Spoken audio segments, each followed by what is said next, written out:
My husband was in the military, and after we got married, we bought a house in a small town in North Carolina. Despite being considered a military town, it really was not a safe area to be in. One night we even heard gunshots down the street from us.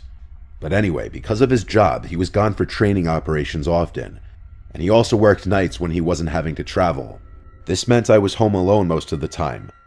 At the time of this story, I was in college full-time, so I was able to fill my days with lots of studying and homework to pass the time he wasn't home. One night when I was writing an essay, I was laying in bed with our dog Simba, and we both heard what sounded like rustling coming from above our heads. Simba started barking and growling, which is unusual for him. He's a pit bull mix, and despite people thinking they're scary dogs, he is a huge baby and had never acted like this before.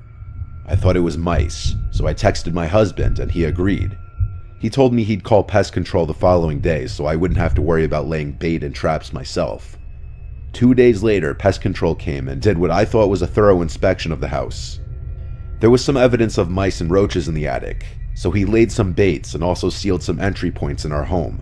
However, over the next week, the rustling kept getting worse and worse, and was always at nighttime. And every time I would hear it, Simba would freak out, and at one point his hair was literally standing up on his back. This started to really freak me out, so when I called my husband after this happened, he assured me that it was the mice and they were just freaking Simba out. Later that night, just as I was about to fall asleep, I thought I heard footsteps from above. But since my dog didn't hear it, I thought I was just psyching myself out.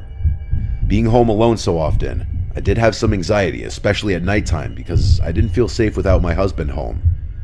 The next day I slept in pretty late and had woken up with a fever,